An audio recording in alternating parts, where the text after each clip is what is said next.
किताबें देखते हैं और समोसा लेके जाते हैं। हाँ। लखनऊ के पुस्तक मेले में तो पिकनिक मनाने आते हैं, लेकिन दिल्ली पुस्तक मेले में लोग बहुत सीरियस होके आते हैं कि मैं जा रहा हूँ तो मैं किताबें लेकर के आऊंगा। ये मुझे वहाँ बहुत अच्छा लगा। विश्व पुस्तक मेले में टोटल किताबें हम मान के चले कि साल में 10 लाख प्रकाशित हो रही हैं, तो सिर्फ जनवरी में 9 लाख किताबें प्रकाशित होती हैं। पूरे साल में 1 ही लाख हो पाती है, 9 लाख सिर्फ जनवरी में, सिर्फ पुस्तक मेले के चक्कर में किताबें जो है प्रकाशित हो जाती हैं।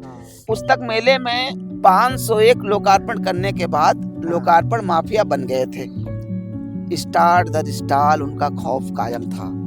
किताबें उनको देखते ही विमोचन के डर से कांपने लगती थी।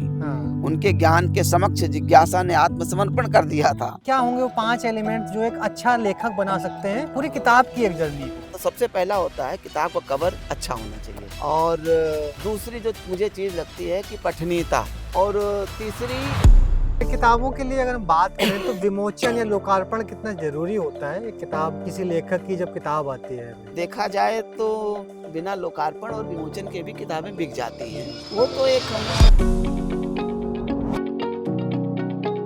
हाय हेलो नमस्ते, कविशाला में आप सभी का स्वागत है। हमारा प्रयास रहता है कि हम जो कविताओं की कहानियां हैं, कहानियों की कहानियां हैं और किताबों की कहानियां हैं, लेखकों की कहानियां, वो आप तक पहुंचा पाएं।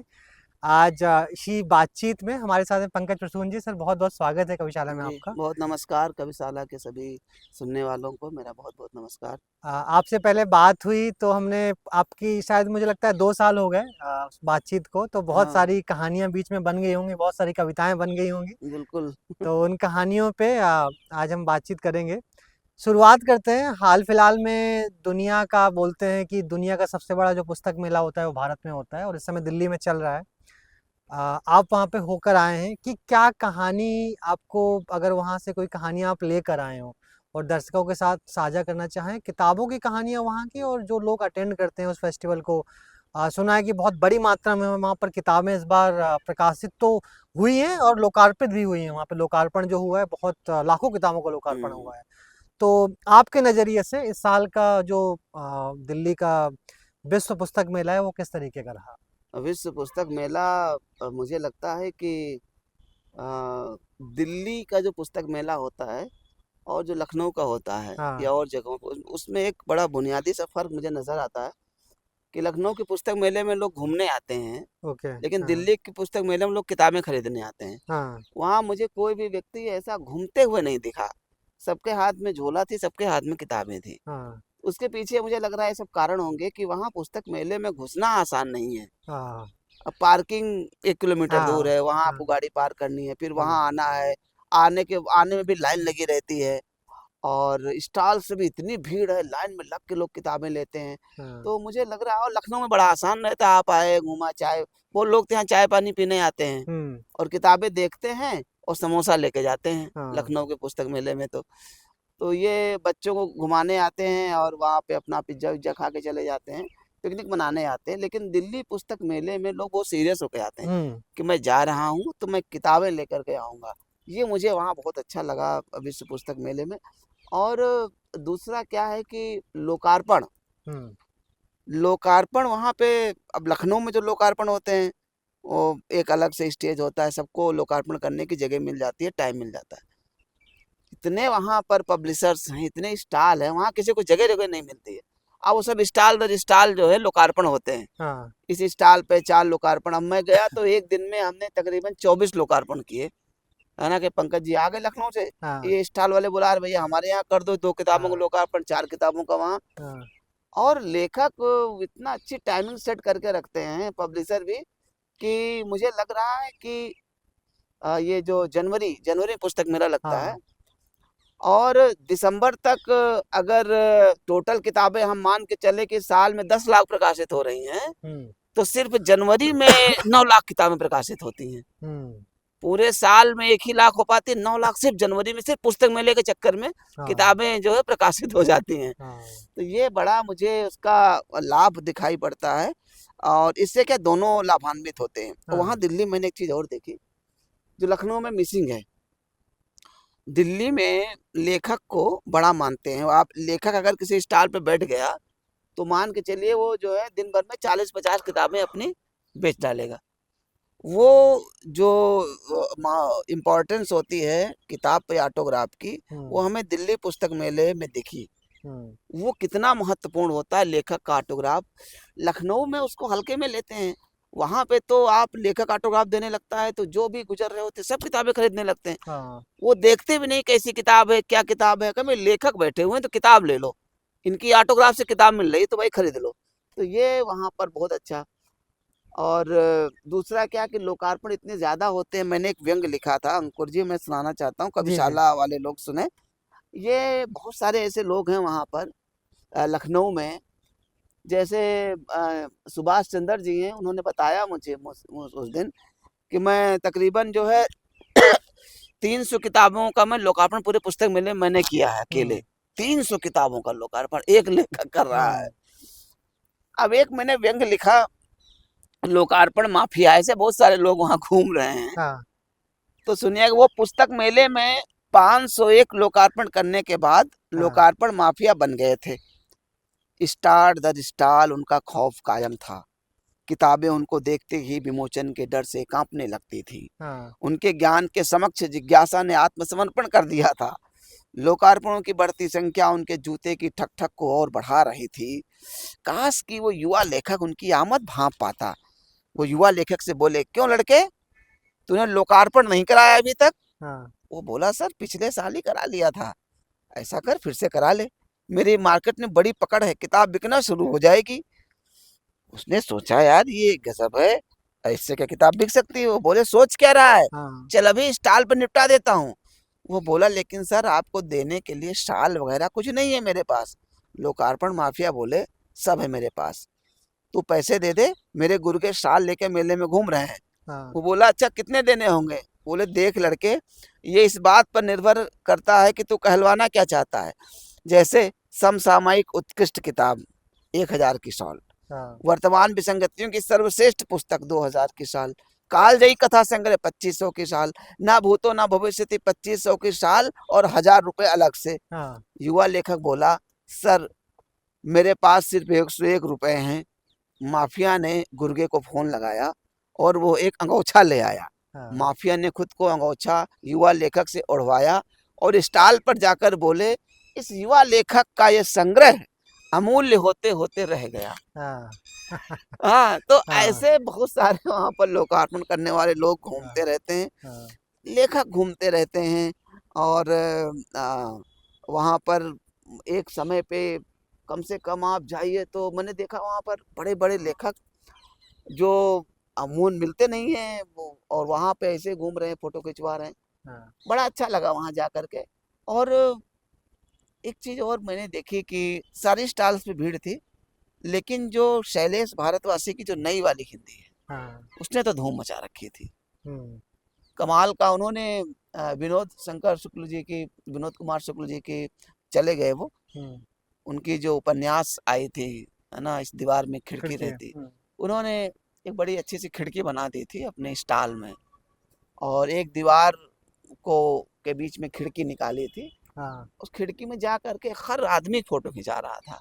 तो देखिए उस खिड़की ने इतनी बड़ी ब्रांडिंग कर दी हिंदी युग पब्लिकेशन की, हाँ। कि जो भी, और मैं देख रहा हूँ सोशल मीडिया पे कितने लोग खिड़की में जाके फोटो वो खिंचा रहे सेल्फी हैं, आप देखी हमने। कितनी सेल्फी हाँ। आपने भी देखी होंगी। हम्म। देखिए ब्रांडिंग कितने अच्छे से की जा सकती है एक हम्म। लेखक की किताब की, वो सीखना चाहिए। हम्म। और वहां पर लाइन लगी हुई थी, बिल्कुल 50-50 लोग लाइन में लगे हुए किताबें खरीदने के लिए। लाइन में लग के लोग आ रहे थे, तो बड़ा अच्छा देख के लगा। जो लोग ये कहते हैं युवा पीढ़ी पढ़ती नहीं है, वहां जाके एक बार देखना चाहिए। हाँ। हाँ। अच्छा, एक चीज और है, किताबों के लिए अगर हम बात करें तो विमोचन या लोकार्पण कितना जरूरी होता है, एक किताब किसी लेखक की जब किताब आती है नहीं।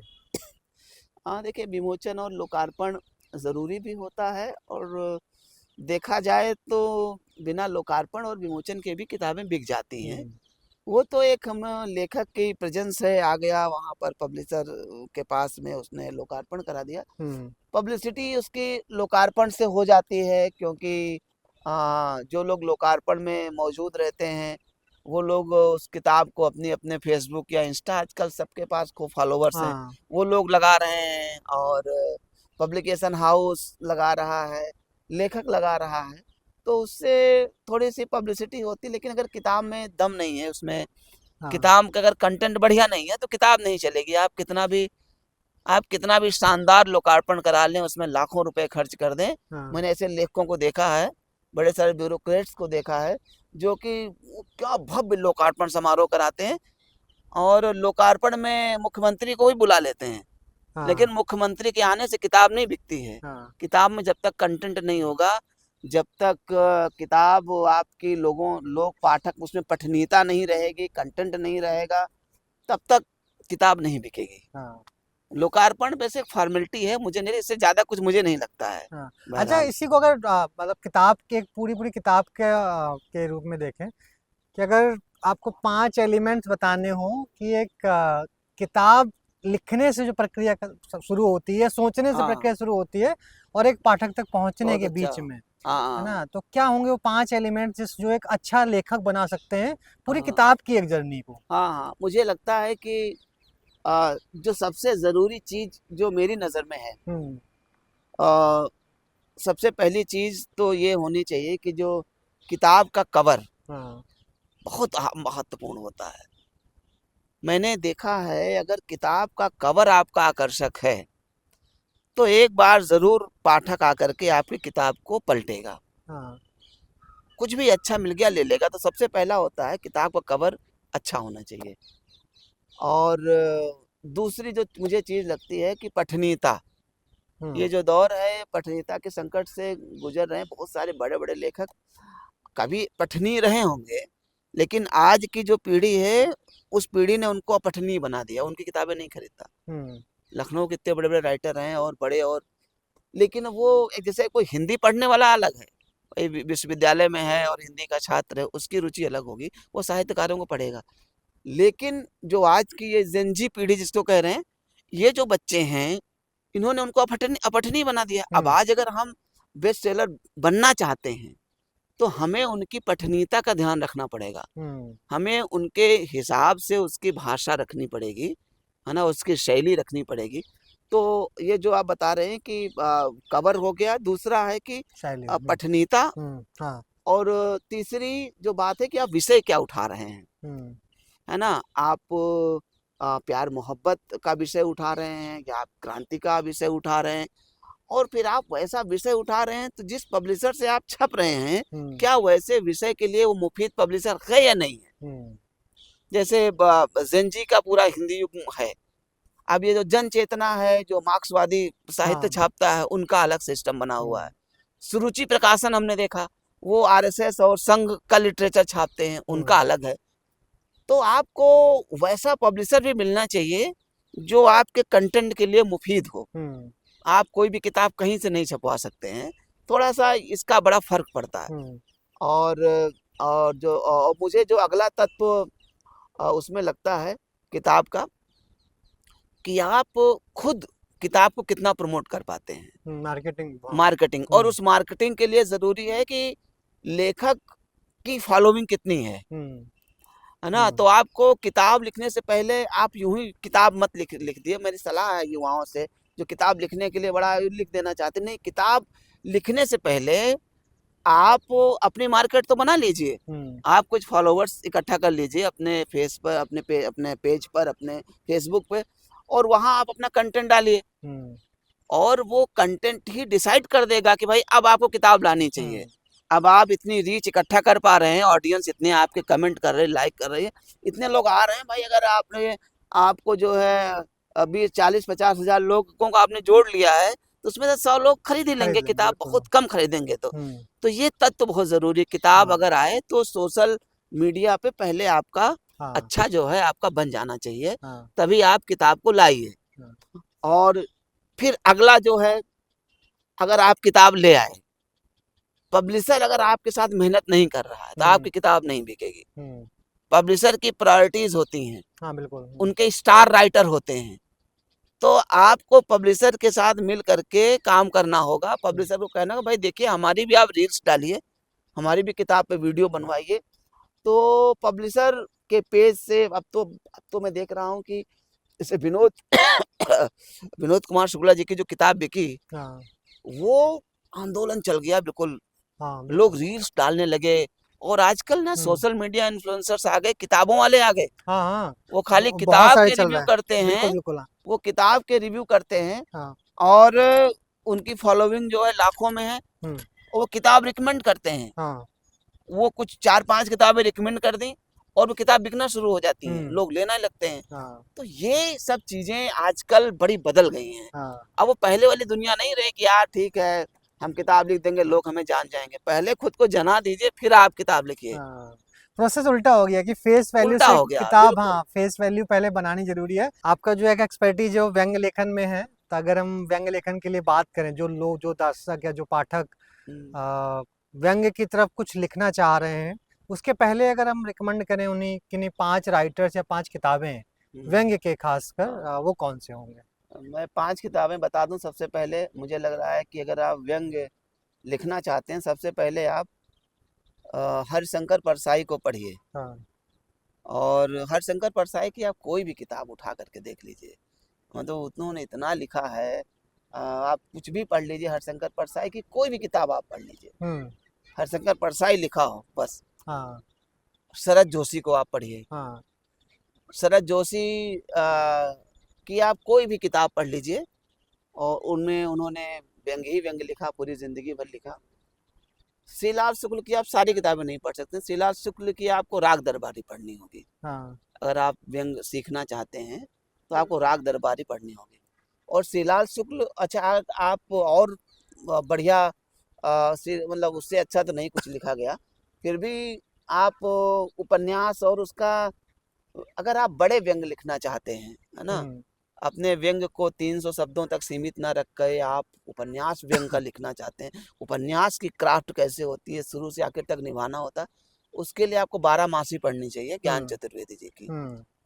12 मासी उनकी आप पढ़ सकते हैं, उनकी नरक यात्रा भी आप पढ़ सकते हैं, हम्म। और उन्हीं की पागल खाना भी आप पढ़ सकते हैं। हम्म। तो आप उनकी किताब आप ज़रूर पढ़ें। और एक गौतम सान्याल हैं, हाँ। बहुत अच्छे व्यंग्य के क्रिटिक्स हैं, इनकी एक किताब है पीजी भोजी को प्रणाम, अच्छा। हाँ। वो ज़रूर पढ़ें। जिनको व्यंग्य लिखना है आप ज़रूर पढ़ें। आप जॉर्ज ऑरवेल, अगर आप थोड़ा सा विदेशी साहित्य में रुचि रखते हैं तो आपको जॉर्ज ऑरवेल को भी आप पढ़ सकते हैं। और इसके अलावा आप अगर आप जेंजी वाला व्यंग्य लिखना चाहते हैं हाँ। तो आप आलोक पुराणिक जी को पढ़िए। ओके। हाँ। आप हाँ। उसी कैटेगरी में नीरज गंगवार भी बड़े अच्छे हैं, हाँ। अभी तो उन्होंने व्यंग्य लिखना इधर काफ़ी समय से छोड़ रखा है। हम्म। उन्होंने भी किताबें लिखी हैं, आप उनको पढ़िए। तो हम्म। व्यंग्य का बड़ा विस्तृत कैनवास है। कॉलम लेखन अगर आप सीखना चाहते हैं, अच्छा कॉलम लेखन कैसे करें व्यंग्य में, तो आप गोपाल चतुर्वेदी जी को पढ़िए। हाँ। छोटे व्यंग्य के उनसे बेहतरीन व्यंग्य लिखने वाले, मतलब आज के समकालीन परिवेश में तो कोई नहीं है। हाँ। अब वो नहीं है गोपाल चतुर्वेदी जी, लेकिन आप पढ़िए, सीखने को मिलेगा कि व्यंग्य को, वैचारिक व्यंग्य कैसे लिखा जाए, आप हम्म। उनसे सीख सकते हैं। हम्म। तो ये मेरी किताबें थी। और एक और मैं कहना चाहता हूँ, आप व्यंग्य लिखने से पहले आप खुद को देख लें उस आईने में, कि हाँ। आप व्यंग्य लिखने के लिए ठीक हैं या नहीं है। हाँ। आप व्यंग्य लिखने के लिए बने हैं कि नहीं बने हैं। हम्म। आपकी दृष्टि, अगर आप को प्रेमिका की आंखों में झील सी गहराई दिखाई पड़ती है तो आप व्यंग्य नहीं लिख पाएंगे। आपको उसकी आंखों में कुछ न्यूटन का गुरुत्वाकर्षण आपको देखना पड़ेगा। हाँ। हाँ। उसकी बालों में अगर आप उसकी तुलना, उनके बालों की आप दुनिया भर की उपमाएं दे रहे हैं, कैसे कैसे कवियों ने दी है, तो आप नहीं लिख पाएंगे। आपको उसके बाल में ऐसे आप टेलीफोन के रिसीवर का तार जैसा कुछ अगर देख रहे हैं, हाँ। तो आप फिर, तो आप आइए व्यंग्य लिखिए। हाँ। तो आप भाई किसी आप नेता का, नेताजी हैं कोई, और आपको उनकी सिर्फ अच्छाइयाँ दिख रही हैं, तो फिर आप व्यंग्य मत लिखिए। हम्म। अगर आप विसंगतियाँ दिख रही हैं उनमें, तो आप व्यंग्य लिखिए। आपको सब कुछ बहुत अच्छा हरा भरा, और आप सुमित्रानंदन पंत जैसा आपको बड़ा सुकोमल विचार है आपके, और आपको पूरी दुनिया हरी भरी, और क्या बना दी ईश्वर ने, हम्म। गजब की दुनिया है, ऐसी दुनिया तो हम बड़े खुशनसीब हैं, भाई इस दुनिया में हम रह रहे हैं, तो आप व्यंग्य नहीं लिख सकते हैं। हम्म। आपको अगर कुदरत की बनाई दुनिया बहुत अच्छी ना लग रही हो, आपको पानी में भी गड़बड़ दिख रहा हाँ। हो, है ना, आपको पानी, आप पानी पी रहे हैं, दूसरा भाई पानी पी रहे हैं बड़ा अच्छा, दूसरा व्यंग्यकार उसी पानी में कीटाणु देख रहा है, देख रहे तो इंदौर में मर कैसे गए लोग, हम्म। उस पे कलम चलानी पड़ेगी। हवा बहुत अच्छी है और क्या बढ़िया वो चल रही है हवा, हम बैठे हुए हैं, नहीं ये नहीं चलेगा। आपको उस हवा में भी देखना पड़ेगा कि हवा कितनी प्रदूषित हो चुकी है, हम्म। आपको उसमें फॉग और ये जो पूरा एनआरसी में आप उसमें आपको ये एयर क्वालिटी इंडेक्स देखना पड़ेगा हम्म। हम्म। और उस पे आपको व्यंग लिखना पड़ेगा। तो पहले आपकी दृष्टि देख लीजिए कि व्यंग लिखने लायक है या नहीं है, हाँ। पहले हाँ। ये खुद से विश्लेषण कर लीजिए फिर व्यंग लिखने उतरिए, हाँ। मेरा ये सजेशन, वरना आप व्यंग में नहीं चल पाएंगे। बिल्कुल। अच्छा, आखिरी में कोई व्यंग या फिर कोई हास्य, कोई कविता आपकी अगर साझा करना चाहते हैं आप तो? कविताएं तो मैं लिखता रहता हूँ और लगातार लिखता रहता हूँ। मैं आपको एक हास्य की कविता सुना देता हूँ। जी, जी। हास्य, कैसे हास्य की क्राफ्टिंग होती है और कैसे आप हंसा देते हैं किसी कविता से, उसका एक एग्जाम्पल है, सुनिएगा कि बहुत याद आते हैं दोनों बेचारे, हुँ। बहुत याद आते हैं दोनों बेचारे, वो शर्मा तिवारी मोहब्बत के मारे, हुँ। वो दोनों ही थे एक से प्यार करते, हाँ। That was a triangular love story. वो दोनों ही थे एक से प्यार करते, उसी के तसव्वुर में जीते और मरते, वो दोनों पढ़ाई से उबे हुए थे, मोहब्बत की दरिया में डूबे हुए थे। हाँ। शर्मा ने उसको मोबाइल दिलाया, तिवारी ने था उसका टॉप अप कराया, वो हाँ। दोनों के बाइक पे खूब बैठती थी, वो दोनों से ही गिफ्ट खूब बैठती थी। फिर एक दिन गिरा करके बिजली गई, वो किसी तीसरे की थी दुल्हन हुई, वो लगा करके माथे पे हाँ। सिंदूर आई, हाँ। बोली कि कैसे हो ओ शर्मा भाई।